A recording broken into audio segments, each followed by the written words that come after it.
إن الحمد لله نحمده ونستعينه ونستهديه ونستغفره ونعوذ بالله تعالى من شرور أنفسنا وسيئات أعمالنا. من يهده الله فلا مضل له ومن يضلل فلا هادي له. أشهد أن لا إله إلا الله وحده لا شريك له، وأشهد أن محمدا عبده ورسوله صلى الله عليه وعلى آله وأصحابه والتابعين لهم بإحسان إلى يوم الدين. أما بعد، أوصي نفسي وإياكم بتقوى الله عز وجل.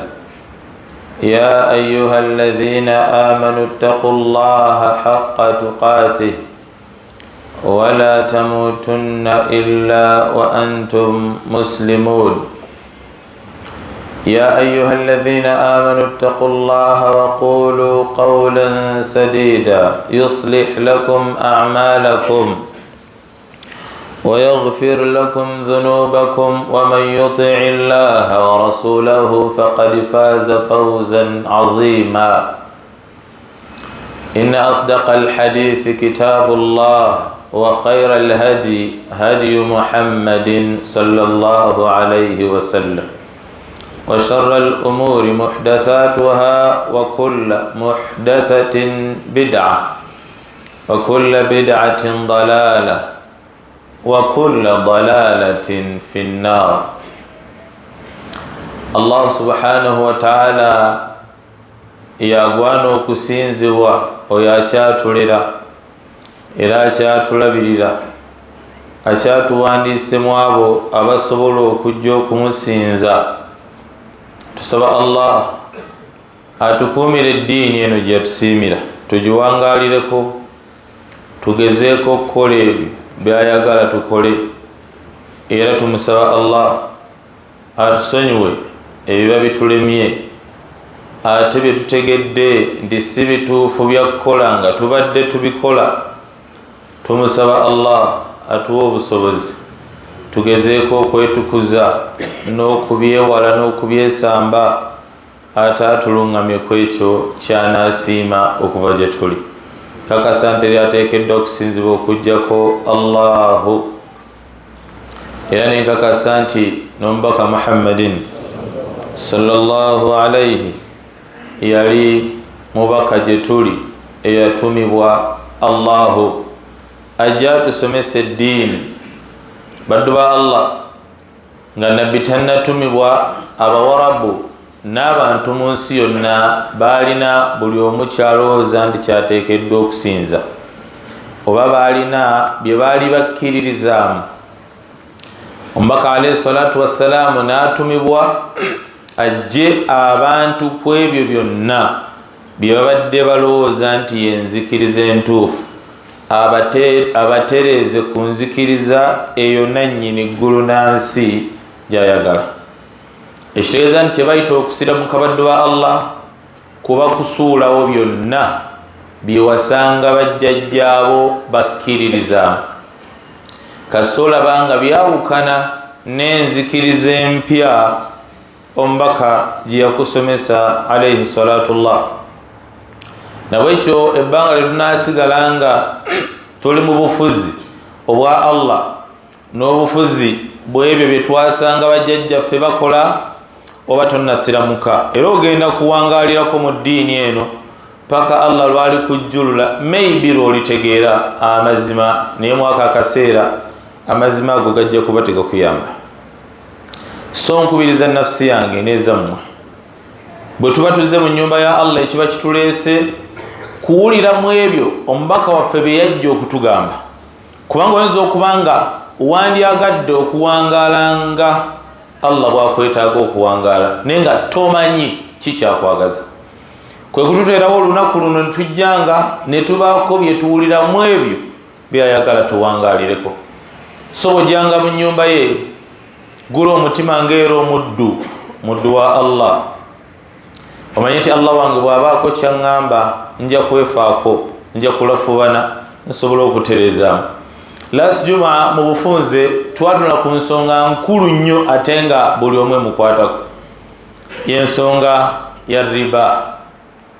Allah subhanahu wa ta'ala yatugaana mu bigambo bye yatugamba Jumaa ewedde, yatugamba nti ya ayuha alladhina amanu ittaqullaha wadharu ma baqiya min arriba in kuntum mu'minin. Yagamba abange mwabakkiriza, yayita bakkiriza olw'ensonga nti abatali bakkiriza bayinza okuba nga baasiramuka naye nga tebalinategeera Allah waabwe yaani ebyaddala, wabula nga baasiramuka kusaala, bayinza okuba bayisaawo bizibu byabwe babigendererwa byabwe kutuukirira. Naye abakkiriza baba bamaze okukakasa muli nti Allah yawe ebiragiro ffe ogwaffe gwakuteeka mu nkola. Ebiragiro babiruma oba bisanyusa oba omaze okukkiriza.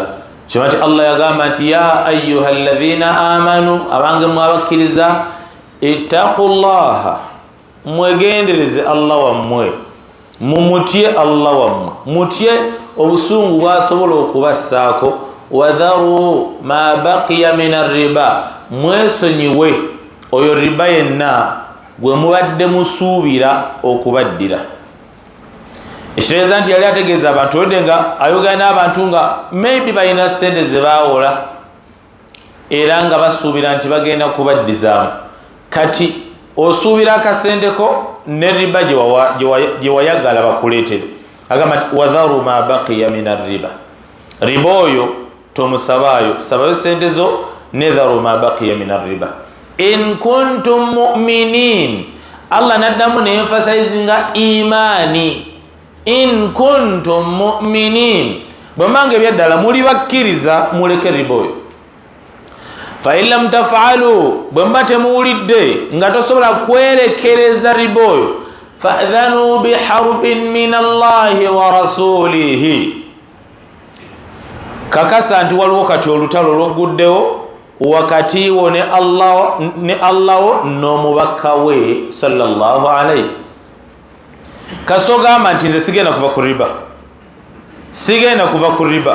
Fa'dhanu biharbin min Allahi wa rasulihi.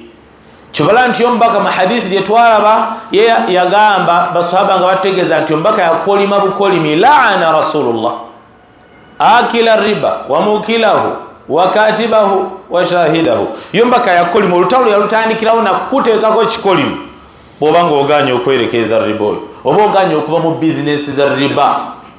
Riba twagamba kyeki? Ye muntu okugenda neyewola, okwewola kuli halaali mu busiraamu omuntu wabanga alina obwetaavu, wabula bw'ogenda mu transaction yonna ne bagamba nti tukuwa mutwalo okomyawo gumu kitundu oba gumu 100, keberenga percentage ntono, don't quantify. Togamba Allah is 1% interest, don't quantify. Tobalira Allah. Togamba toba 0.5% je nkomyonga interest, tobala. Allah yagamba teetaga riba, teetaga riba. Oba wa 0.0001% teetaga riba, oyaba riba. So na wecho eyo transaction Allah jaganya. Era tugamba nti bw'obanga ogaanidde ku nsonga eyo oli mu lutalo wakati wo ne Allah wo, oli mu lutalo. Allah agenda kulwanyisa bizinesi zo, agenda kulwana n'obulamu bwo, ogenda kustrugglinga naye tojja kumalako kubanga gwolwana naye alqawiyu almatin, tojja kumusobola. Kiba nti abantu baluzinze buploti bwabwe, abantu baluzinze obumotoka, abantu baluzinze bubizinesi, abantu batuuze ebyabwe nga babitwala butwazi. Ate ebyo tubimanyi tubyekakasa bulungi kubanga abantu abo bali mu lutalo wakati waabwe n'eyabatonda tabaraka ismuhu rabbuna alazim. Nawe kibadde Allah bwetyo tufaafaganiddwa ku bulamu buno obwensi. Olwaleero Allah reminder gyatuwa eri ku bulamu buli obwenkomerero. Bw'amala okugoyagoya wano mu bulamu bw'ensi olwa riba, gwolemedde mu kwewola ezo zilooni ziza riba, olemeddeko kubanga oyagala kuboostinga bizinesi zo, Allah agenda kukukunyakunya akusanyeewo ate tebikoma wano. Allah atugamba olwaleero mu bigambo byetwetaaga okuwulira biri ku peegi yennyini Suratul Baqara, genda okeberewo kuolabe.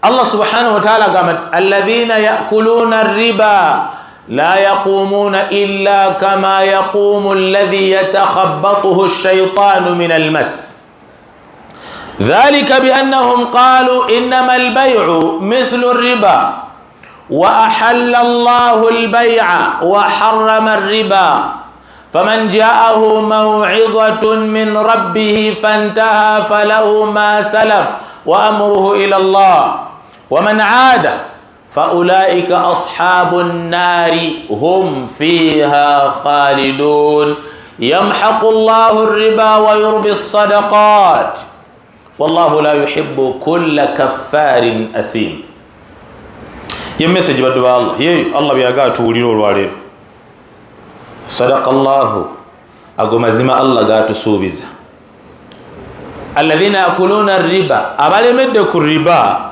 ngabwo jume yaggwa tewawulira nosigala ngero kyagala genda mu riba owulirawo ekyoyo ekyo genda okwewola sente za riba oba owulirawo ekyoyo ekyokuwola banno ng'oyagala bakuddize mu riba ng'owuliramu tonna bakuterera alladhina yakuluna riba abo abalya riba la yaqumun illa kama yaqumu alladhi yatakhabbathu ash-shaytanu min al-mas kunakula enkomero genda kuzuukira ng'akubiddwa amajini ng'otaala butazi bw'ogwebigu ng'akabonero akanaakumayiyaza akanaakwawula kuba badde batalya riba era akabonero akalaga nti ogenda kubonerezebwa mu jahannam kuzuukuka ng'olinga akubiddwa amajini ng'ogwa bigwo otagala butagazi kama yaqumu alladhi yatakhabbathu ash-shaytanu min al-mas wano Allah amala okugoyaagoya bizinesi zo zonna kuno ku nsi n'akulemesa buli kimu obulamu bwonna n'abugoyaagoya n'akulinda ate kwakhira kuba waggulawo olutalo yakubuulirira n'otowulira Allah gamba nti dhalika biannahum ngenda baboneza lwaki biannahum qaalu innama albay'u mithlu riba kubanga bo baatandika okuteekawo eddiini eyaabwe mu ntegeera yaabwe bagamba ndabanga era okusuubula okufaanagana ne riba innama albay'u mithlu riba bwe ngenda nengula akasimu ku mitwalo 10 nenkatunda 11 guno ogumu ye profit gye mba nkoze ate nange bwe mba n'emitwalo 10 kyekimu nenjiwola omuntu ne mugamba nkomezawo 11 tolabanga guno ogumu ye profit innama albay'u mithlu riba Allah kyagenda okuwenzaako kubanga okaasa mwene eddiini ate ene eddiini ye tabaraka smuhu gweoyagala kulowooza nti bifaanagana ndaba bwe ntunda ekintu nteeka mu profit kale nange bwe nkuwa sente era kyekimu nonteeramuko profit dhalika biannahum qaalu innama albay'u mithlu riba nanyini ddiini nanyini ggulu nansi wa ahalla Allahu albay'a wa harrama riba ye Allah nanyini ggulu nansi ahalla Allahu albay'a ye yatukkiriza tusuubule wa harrama riba ye yasala okufuula riba haram tomuplaningira ene dini siyo wallahu yahkum la mu'aqqiba li hukmihi wa huwa sari'ul hisab Allah yakola hukum tomuyiza tomuplaningira mweno dini tomusomesa dini tumutegeeza nti ndabanga byebimu ndaba bwe mpaayo kino nzikirizibwa interest ne kino era nfuneko ko kasente kankempaddeyo wa ahalla Allahu albay'a nanyini ggulu nansi yagamba nti yo bay'a halal genda osuubule bw'oba otunda ekintu kyo osobola okwongeramuko olw'ensonga gwe watobye gye wagenze n'okisuubula ne risks zonna ze wateekinze okugula ekintu kyotomanyi oba waliwo anaakitwala n'obudde bwo bwonna bw'otaddemu ne sente z'otaddemu gwe Allah yakukkiriza okuteekamu profit mu ekyo kyotunda ahalla Allahu albay'a gwe owa riba atudde obutuzi ne sente zo nga weetuddeko toyagala kukola toyagala kuteekinga risks zonna oyagala gwotuule oli akusabe omuwe akuteeremu ugwe ekyo tekifaanagana kino ahalla Allahu albay'a wa harrama riba wuli Allah bw'amaliriza ebigambo bye si bingi nnyo faman ja'ahu maw'izatun min rabbihi fantaha falahu ma salafa wa amruhu ila Allah awulidde maw'idhu eno awulidde okubuulirira kuno Allah kwasomesa kati olwaleero faman ja'ahu maw'idhu Allah azze kubuulirira ekikuleesa okuva mu makaago Allah kujja kubuulira faman ja'ahu maw'izatun min rabbih awulidde okubuulirira kuno okuva ewa Allah fantaha nakoma neyekomako n'agamba sigenda kuddamu mu riba oyo mbadde ndya sente z'abantu nga nzirira mu bulyazamaanya oba nange mbadde ngenda nenewola nga newola mu bulyazamaanya fantaha olwaliro ne weekomako ng'owulidde ebigambo bino falahu ma salafa Allah akusonyiye ebyakulembera akulese wa amruhu ila Allah ensonga zo yazirina yamanyi kyali kukolera ku ebyo bye wanyaga abaana Adamu oba ku ebyo bye walyazamaanya mu bulamu bwo naye kasita weekomako n'ogamba nti mbadde bulijjo simanyi oba mbadde mmanyi naye nga nfunamu naye kati olwaliro mpulidde mawidha min rabbihi omuntu awulidde mawidha min rabbihi Allah yayogera sinza kugamba mawidhatun min rabbihi fantaha falahu ma salafa wa amruhu ila Allah ensonga zo ziriwa Allah agamba nti waman aada naye anaava mu muzikiti muno naddayo mu looni eya riba waman aada faulaika ashabu nnari hum fiha khalidun ndoza naaru tewetaaga kuvuunulira waman aada ne bw'onaava muno ng'owudde mawidha eno noddayo mu kwewola kwa riba oba nowola banno ng'obaagaza riba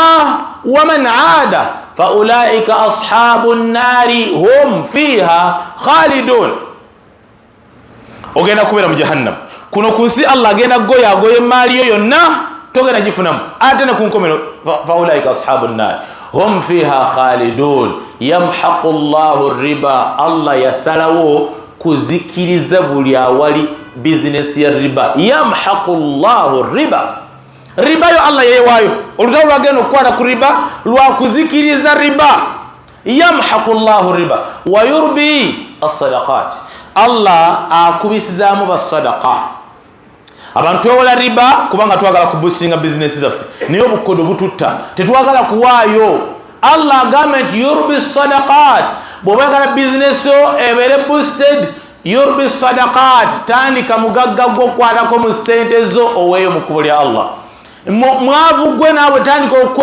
otilisa okukwata ku mwaka akatono koolina oweeyo bw'oba oyagala bizinesi nekulaakulane nga bulijjo kyekikutwala mu riba ng'oyagala sente zo zimultiplyinge yurbi sadaqat Allah akubulidde yurbi sadaqat tandika okukola ku saddaaka lekera okuleeta obusente obukadde mu muzikiti leeta sente z'obuvunaanyizibwa oziweeyo olabirire maama wo olabirire mukyala wo olabirire abaana bo olabirire neighbor wo tandika okukola ku sadaqa bw'oba oyagala bizinesi ekulaakulane va ku riba yamhaqu llahu riba Allah buli awali riba agenda kusanyawo wa yurbi sadaqat alyoka akulaakulanye sadaqa wallahu la yuhibbu kulla kaffarin athim Allah tayagala muntu mujeemu atawulira ayina emputtu athim alemera ku mazambi takwetaaga la yuhibbu kulla kaffarin athim badu Allah bwe tuba tuwulidde faman jaahu maw'idhatun min rabbihi fantaha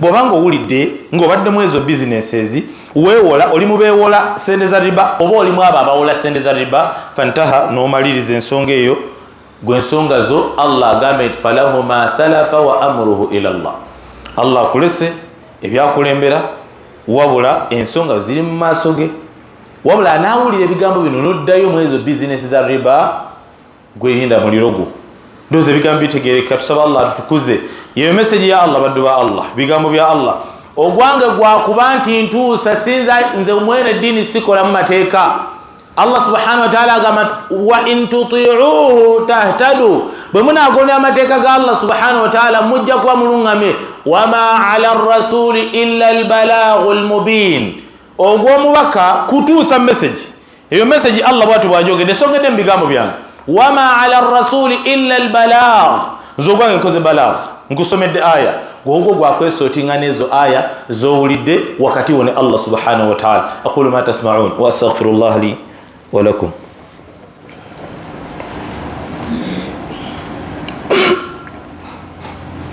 alhamdulillah nahmaduhu wa nasta'inuhu allahumma salli ala muhammadin wa ala ali muhammadin. Our reminder today is a continuation of what we reminded ourselves last JUMAH. And last JUMAH, we addressed a very sensitive point in this deen regarding our businesses and the way we deal with our wealth and our transactions. Allah subhanahu wa ta'ala was addressing the point of riba, usury and interest. Most of us are engaged. The entire ummah is engaged in usury and interest. Getting those loans with interest or giving out those loans with interest. So Allah subhanahu wa ta'ala last Jummah addressed us by inviting the believers. Ya ayyuhalladhina amanu. Allah was inviting the believers. Why? It's only a believer who can fathom the command, the injunction of Allah. You know the weight of the one talking. But if you are just a plain Muslim, a new Muslim, or a useless Muslim, you will never understand the injunctions of your Creator. That's why Allah invites only the believers who can understand that we need to surrender for Allah's sake. Ya ayyuhalladhina amanu taqullah. He told them to have the consciousness of Allah. وَذَرُوا مَا بَقِيَ مِنَ الرِّبَا. And relinquish whatever is due for you in form of interest. If you know somebody owes you anything to do with interest, leave it alone. Don't accept it anymore. In kuntum mu'minin, if you are surely a believer. فَإِن لَمْ تَفْعَلُوا. If you don't respond promptly, فَأَذَنُوا بِحَرْبٍ مِّنَ اللَّهِ وَرَسُولِهِ. Understand you're creating a war between you and Allah and His Messenger. That's why the Messenger cursed. Last Jummah, we had the Messenger cursing. لَعَنَ رَسُولُ اللَّهِ صَلَّى اللَّهُ عَلَيْهِ وَسَلَّمَ آكِلَ الرِّبَى وَمُكِلَهُ وَكَاتِبَهُ وَشَاهِدَهُ. The Prophet cursed because that's the war of the Prophet now. He's cursing you, so he's opening the wrath of Allah upon you and upon your business. So Allah subhanahu wa ta'ala told you, you either change, وَإِن تُبْتُمْ, if you make tawbah, if you didn't know, or you knew, but you wanted to proceed with that interest because you are benefiting, Allah subhanahu wa ta'ala says, وَإِن تُبْتُمْ فَلَكُمْ رُؤُوسُ أَمْوَالِكُمْ. You have your principal. Get back your principal. And you leave alone, you give up the interest which comes with it. That's the sign of a believer. Now today, after Allah telling us that He's going to fight with you, whatever transactions, whatever businesses you're going to be doing in this world, Allah will ruin it. All the businesses. That's why our security properties have been taken off by the creditors. You know what I'm talking about. So the point is, today Allah is saying, I'm going to ruin your dunya, and at the same time Allah will ruin your akhirah. الَّذِينَ يَأْكُلُونَ الرِّبَى. That's the lesson today. الَّذِينَ يَأْكُلُونَ الرِّبَى لَا يَقُومُونَ إِلَّا كَمَا يَقُومُ الَّذِي يَتَخَبَّطُهُ الشَّيْطَانُ مِنَ الْمَسِّ ذَلِكَ بِأَنَّهُمْ قَالُوا إِنَّمَا الْبَيْعُ مِثْلُ الرِّبَى وَأَحَلَّ اللَّهُ الْبَيْعَ وَحَرَّمَ الرِّبَى فَمَنْ جَاءَهُ مَوْعِظَةٌ مِّن رَّبِّهِ فَانْتَهَى فَلَهُ مَا سَلَفَ وَأَمْرُهُ إِلَى اللَّهِ وَمَنْ عَادَ فَأُولَٰئِكَ هُمْ أَصْحَابُ النَّارِ. Allah subhanahu wa ta'ala mentions today that those that are going to still proceed with taking that interest, you either loan people expecting interest on them, or you go for that loan where they're going to charge you interest. الَّذِينَ يَأْكُلُونَ الرِّبَى. Those that are going to engage and consume riba, لَا يَقُومُونَ إِلَّا كَمَا يَقُومُ الَّذِي يَتَخَبَّطُهُ الشَّيْطَانُ مِنَ الْمَسِّ. The day you're going to rise up before your Creator, you'll be throwing yourself as if you've been possessed by the evil spirits. That's a sign of destruction. Because you never refrained yourself. When Allah subhanahu wa ta'ala gave you an injunction, you didn't want to listen. And Allah subhanahu wa ta'ala gives the reason why He will destroy you even in akhirah. ذَلِكَ بِأَنَّهُمْ قَالُوا إِنَّمَا الْبَيْعُ مِثْلُ الرِّبَى. Because now you use your intellect. And you started weighing the deen of Allah subhanahu wa ta'ala. And said, but interest is almost like trade. It's like when I sell my article, I expect a profit on it. So if I sell it, if I bought it at 10,000, I can sell it at 12,000. That's what you see, that this excess is like a profit. So when I loan someone money, I expect them to give me some profit. So interest, you're calling it a profit. That's how you reason with Allah. This is not your deen. This deen has been ordained by Allah. Wallahu yahkum la mu'aqqiba li hukmihi. Allah is the ordainer. No one is supposed to tilt and alter His ordainments after Him. You have no right to say anything in this deen. You leave Allah to say whatever He wants from His deen. You have no right whatsoever. Whether you have studied so much, whether you are an accountant or you are an economist, this deen is not for economics. This is the deen of Allah subhanahu wa ta'ala. So Allah doesn't want you to say anything. This is like this. trade is like interest. It's like I give out an article, I expect profit. When I give out my money for a loan, I also expect some profit. No. وَأَحَلَّ اللَّهُ الْبَيْعَ. Allah, the ordainer, has said trade is halal. وَحَرَّمَ الرِّبَى. And He has forbidden the interest. So don't say anything. Allah, the ordainer, has said no, that's haram. That's haram. Don't loan people money and then you charge them interest. Or don't go into that transaction where you're going to be charged interest. Because the one charging and the one accepting are both cast by Allah subhanahu wa ta'ala.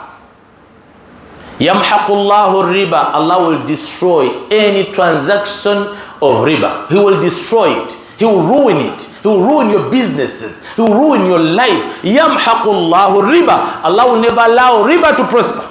That's a war with Allah.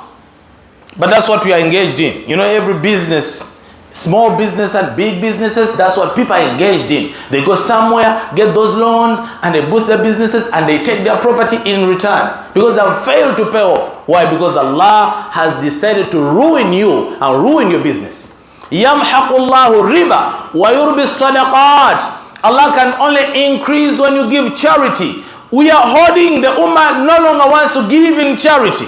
Everyone has to hoard because we are piling up. We are piling up. You want to become a multi-millionaire. You want to become a tycoon. So you don't give out because you think that giving out in charity will reduce your wealth. And Allah says, وَيُرْبِ الصَّدَقَاتِ. When you give charity, Allah will boost your businesses. Allah will increase your wealth. And you want to hoard instead of giving charity, you are hoarding your wealth and Allah is ruining you. That's why people go into riba. Because they want to multiply their money. You have your money seated there, and then you want people to come and you loan them so you can keep on taking their properties, their security properties, so that you can become richer and richer. Allah will destroy you and destroy your wealth.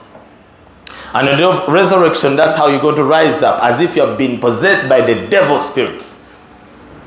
Why? Because you're trying to create a deen in the religion of Allah subhanahu wa ta'ala. And Allah says to us, He says, فَمَنْ جَاءَهُ مَوْعِظَةٌ. But if you receive this admonition from Allah, Allah is giving you some kind of counseling. Allah is advising you. فَمَنْ جَاءَهُ مَوْعِظَةٌ. If you receive this kind of counseling from Allah today, فَانْتَهَا. And then you say, no, I relinquish now. I don't want to go there anymore. I'm not going to deal with riba anymore. فَانْتَهَا فَلَهُ مَا سَلَفَ. Allah has forgiven you whatever went before.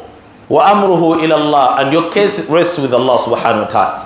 Allah will judge your case. But Allah says, if you understand me and you get these warnings and you refrain yourself and you stop that engagement, Allah subhanahu wa ta'ala says, no, I let you free for whatever went before, whether you knew it or you didn't know.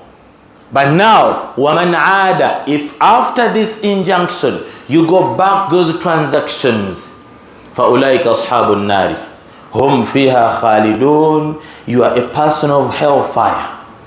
You are a person of hellfire. Because Allah cannot talk to you like that. And then you say, no, I didn't hear well. يَمْحَقُ اللَّهُ الرِّبَى. Allah is going to destroy all your transactions of riba. وَيُرْبِ الصَّدَقَاتِ. And Allah will increase for charities. So you better give more charity than to hoard your wealth. Better give more charity so that Allah can boost your businesses. But stop engaging in riba. Ya ayyuhalladhina amanu, O you who believe, ittaqullah, fear Allah, wa dharu ma baqiya min ar-riba. Leave whatever concerns interest, leave it. In kuntum mu'minin, if you are surely believers, if what brought you to this masjid, you are truly a believer. فَإِن لَمْ تَفْعَلُوا. If you are not going to leave interest, فَأْذَنُوا بِحَرْبٍ مِّنَ اللَّهِ وَرَسُولِهِ. Get ready for a war between you and your Lord and His Messenger.